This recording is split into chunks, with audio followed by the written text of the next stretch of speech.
Cuttack the silver city of Odisha जहाँ को कह जाए जो सहर में आपण को 52 बजार सहित 53 गली देखा मिल 192.5 स्क्वायर किलोमीटर विशिष्ट यह जिले में कटक सहर भली आपण को विभिन्न प्रकार अलग सब सहर देखा मिल जहाँ कि ओडिशार भाईचारार सहर बोली भी कह जाए। 999 ख्रीष्टाब्द केसरी वंशर राजा मर्कट केसरी द्वारा यही सहरर निर्माण करा जायतिला। कटक सहर में आपण को विभिन्न प्रकार पूजा पर्वपर्वाणी सहित विभिन्न प्रकार अनुष्ठानिक कार्यक्रम सब देखा मिले जहाँकि केवल ओडिशा रे नुह विश्व प्रसिद्ध होता है। सो फ्रेंड्स डेरी न करी चलतु जीवा कटक एवं जानिबा कटक विषय रे किछि नियारा कथा सब।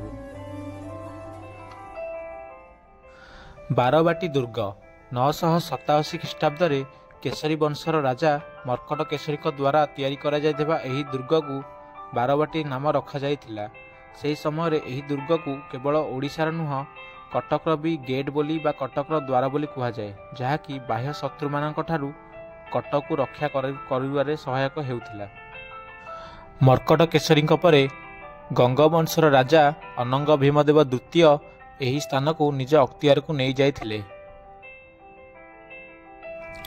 बारवाटी स्टाडियम 1958 मसीह तैयारी करा जायथिबा एही स्टाडियम को ओडिशार एकमात्र स्टाडियम बोली कह जाए जेउठी कि केवल जातीय नुह अंतर्जातीय स्तर रे क्रिकेट खेला जाए। 1950 मसीह श्रीयुक्त भैरव चंद्र महांती द्वारा यही स्टाडियम निर्माण कार्य आरंभ करा जायथिला। तेणु तांकु यही स्टाडियम फाउंडर बोली भी कह जाए। यही स्टाडियम रे प्राय 45,000 लोक एका सहित बसी क्रिकेट खेल देखिपारे।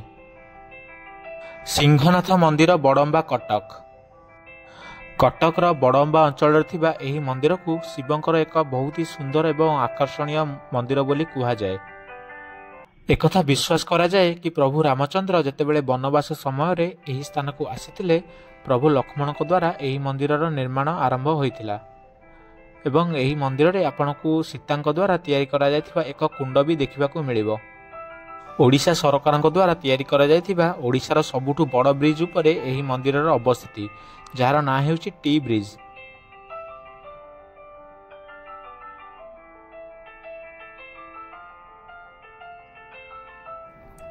धबलेश्वर मंदिर कटक जो मंदिर रे प्रभु महादेवंकर आस्थान 10वीं शताब्दी तैयारी करा जायथिबा एही मंदिर को कलिंग राजवंशर राजा माने तैयारी करथिले।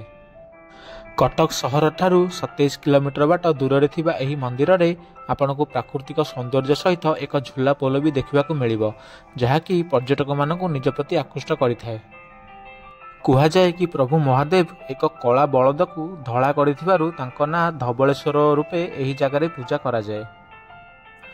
धबलेश्वर मंदिर को जीवाई हेले आपण को डंगा माध्यम रे मंदिर को जीवाई पड़िबो जहाँकि एक प्रकार अलग खुशी देई थाए।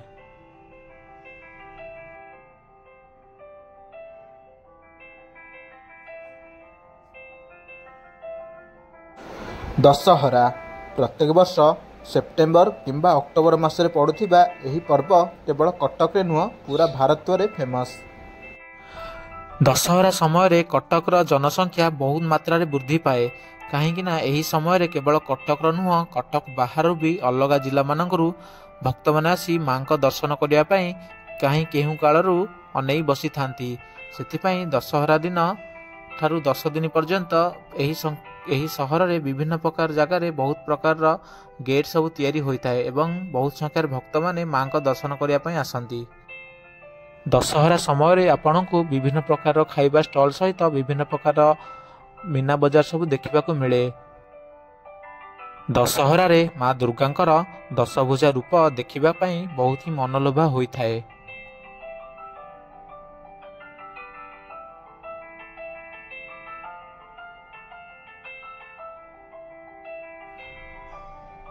नेताजी म्यूजियम कटक सुभाष चंद्र बोस को ओडिशा रे किए बा न जाने।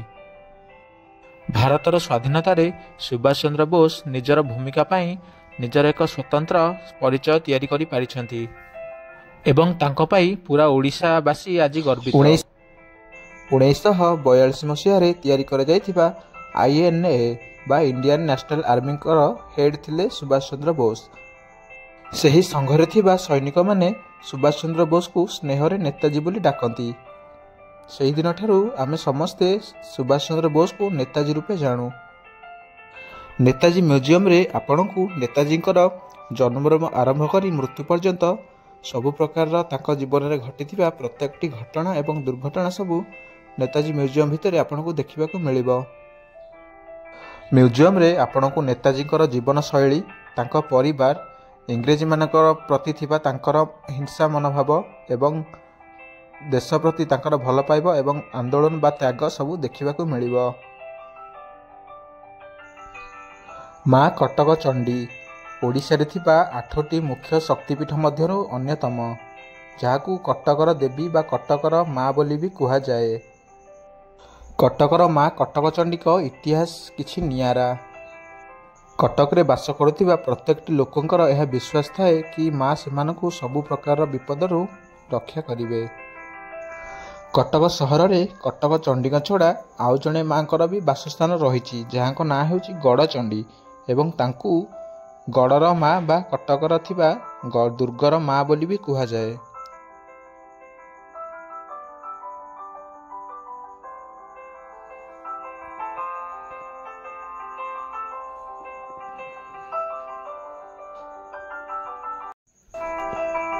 जगन्नाथ मंदिर उराली रे नुआ करी तैयारी हेतिबा एही मंदिर को बामन क्षेत्र बोली भी कुहा जाए।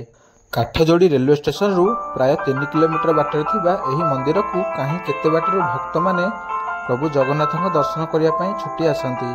आपण जदि केबे भी उराली जाउछंती तेबे प्रभु जगन्नाथ एही मंदिर दर्शन करने पई जमा भी भूलिबेनी। माँ भट्टारिका मंदिर बड़म्बा, जहाकू कि बड़म्बार देवी बा बड़म्बार माँ बोली भी कुहा जाए। भट्टारिका जार अर्थ हेउछि कि शक्तिर देवी, तेणु एही पीठ को बहुत शक्तिशाली पीठ बोली भी कुहा जाए।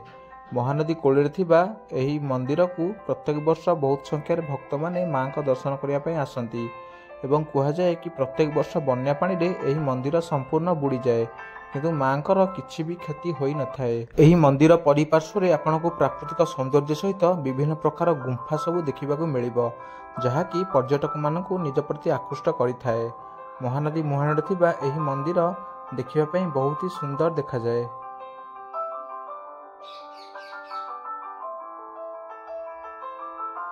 बालीजात्रा, जहा केवल कटक नुह पूरा विश्व प्रसिद्ध बालीजात्रा बोली कुहा जाए, कारण यह हेउछि एशियार सबुठु बड़ ओपन फेयर बा एशियार सबुठु बड़ खोलारे हेउथिबा मेला।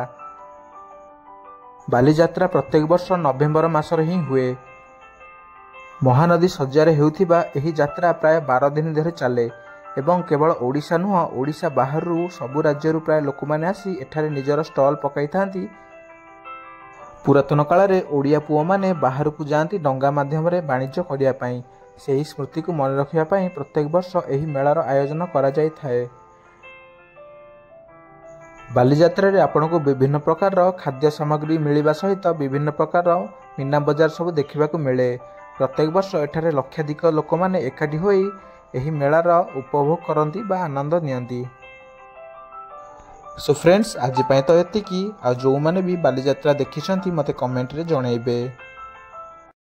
सो फ्रेंड्स, एमिति इंटरेस्टिंग वीडियो देखिया पई चैनल को सब्सक्राइब करी रखंतु एवं बेल आइकन बजाया पई जमाई भूलिबेनी। Thank you.